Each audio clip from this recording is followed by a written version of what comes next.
Hello दोस्तों, कैसे हैं आप लोग। आशा करता हूं आप सब लोग बहुत अच्छे होंगे। Welcome to adverse infinity. Part number 5 में आपका स्वागत है, जहां हम देख रहे थे 50 से ज्यादा tricks and techniques elimination method UPSC CSC 2026 के लिए।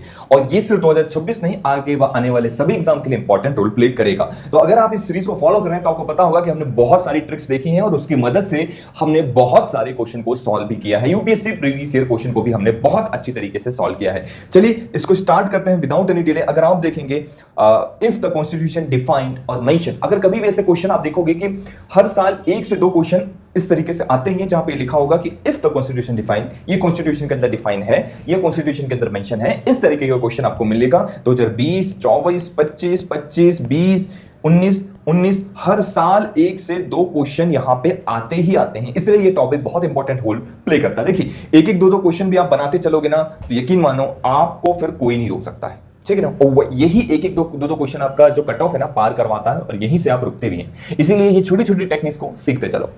ध्यान से देखो, यूपीएससी 2020 का क्वेश्चन है, इफ द कॉन्स्टिट्यूशन डिफाइन, जहां पे भी लिखे कॉन्स्टिट्यूशन डिफाइन गलत, if the constitution of India provides, दोनों ही गलत, neither one nor two, answer लगा दो, इसको काम खत्म। इसका आंसर क्या हो जाएगा, neither one nor two. Okay ठीक है। क्वेश्चन नंबर दिस वन 2019 के अंदर यूपीएससी ने पूछा था इसको। अब देखो सीधे सीधे देखो, the motion of impeachment of a जज of supreme court India can not be rejected by the speaker of Lok Sabha. Second statement, constitution of India defines, अच्छा डिफाइन कर रहा है तो इसको क्या कर दोगे, कट कर दोगे। सेकंड स्टेटमेंट को कट करते हैं, ये गया और अभी तो एक ही गया है ना, ठीक है। अब यहां पे देखो, supreme court of India can not reject, supreme court of India reject नहीं कर सकता है स्पीकर ऑफ लोकसभा, ऐसा है नहीं, तो इसको भी गलत कर दो। फर्स्ट गलत होते ही ये भी गया।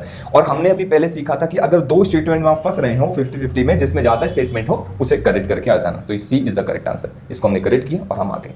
अब हम 2014 का क्वेश्चन देखते हैं, ध्यान से देखिए। ये एक एक्सेप्शन केस है, ठीक है। यहाँ पे ओनली वर्ड भी मेंशन है तो भी सही है, और there is no mention the no confidence motion in the constitution of India. तो एक एक्सेप्शन केस है, मेरा फर्ज बनता है कि कुछ इस तरीके के एक्सेप्शन केस भी आपको मैं बताता हुआ चलूं। तो यहाँ पे बोथ 1 और 2, तो याद रखना हमेशा की ट्रिक्स आपकी सेकेंडरी होना चाहिए, पहले नॉलेज होना चाहिए। सबसे पहले नॉलेज ही काम आता है। अगर आपने अच्छे से स्टडी करी है तो आपका नॉलेज फर्स्ट रहेगा, सेकंड नंबर पे हमारी फिर ट्रिक्स आएंगी, ठीक है, ट्रिक्स और टेक्निक्स आएंगी। देखो ये 100% श्योरिटी कभी नहीं देती, बट हाँ जहां पे आप फंस रहे हो तो आपको नैया जरूर पार लगा देगी, है ना, इसलिए इंपॉर्टेंट है। लास्ट में इसीलिए मैं बताता हूं, लास्ट में इसको करके जाओ। If the constitution explicitly mention मतलब ये सही है, इसको सही कर दो, ठीक है। The president of India without using forwarded by the government of state, ऐसा प्रेसिडेंट ऑफ इंडिया नहीं कि विदाउट उसको फॉरवर्ड करिए क्या कॉन्स्टिट्यूशन में ले सकते हैं, नहीं, तो ये गलत होगा। सेकंड स्टेटमेंट को गलत करते हैं और पहला इज द करेक्ट, तो इजी क्वेश्चन था, ठीक है। ओके, शेड्यूल प्रेसिडेंट का डिसीजन है, यहाँ पे स्पीकर ऑफ लोकसभा आना चाहिए, तो ये पहले ही गलत हो गया है। पॉलिटिकल पार्टी नो मेंशन, मैंने बताया था नो मेंशन इस तरीके से है, गलत कर दो। कॉन्स्टिट्यूशन मेंशन है या नहीं मेंशन है, जब भी लिखा रहे तो 90% केस में वो क्वेश्चन गलत होते हैं, ठीक है। ओके, तो नाइदर 1 एंड नो 2, ठीक है। 2023 का क्वेश्चन देखते हैं। स्टेटमेंट देखिए, सेकंड देखिए, article 335 constitution of India defines the term efficiency, cut कर दो, डिफाइंस लिखा है ना, निपटा दो इसको। तो statement first is correct, second is incorrect, जल्दी से आंसर आ जाएगा। तो जब ये करेक्ट गलत मिल गया तो फिर तो चुटकियों में आंसर निकलता है, राइट।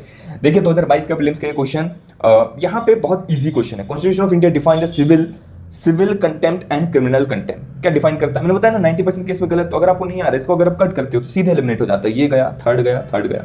अब 2 ऑप्शन बचे हैं, दोनों में से कौन सा ज्यादा वाला, ये वाला, तो इसके साथ आप मूव कर जाओगे, काम खत्म, ठीक है। नाउ यूपीएससी प्रीलिम्स 2019 का ये क्वेश्चन है, जहां पे पूछा है the term of office of profit well defined in the constitution, क्या office of profit well defined in constitution में, हमने बोला पहले ही इसको कट कर दो।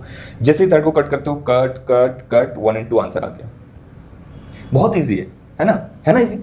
तो हमने आज के लेक्चर में क्या देखा कि अगर कहीं पे भी कॉन्स्टिट्यूशन ऑफ इंडिया मेंशन है कि कॉन्स्टिट्यूशन ऑफ इंडिया डिफाइंस या नॉट डिफाइंड, तो ऐसे केस में 90% केस में जनरली वो गलत होता है, रॉन्ग होता है। पहले हम नॉलेज लगाएंगे, याद रखना, पहले आपको नॉलेज अप्लाई करना है। अगर नॉलेज से सॉल्व नहीं हो रहा है तो सेकंड नंबर पे आप आओगे, इस ट्रिक्स का यूज करोगे। कैसी लगी आज की वीडियो, कमेंट सेक्शन में बताना है। लेक्चर को ज्यादा से ज्यादा लोगों तक शेयर करना है। लाइक और शेयर ठोक दीजिए, महाकाल का दबा के लाइक और शेयर ठोक दीजिए, 5000 लौटे दिख जाना चाहिए।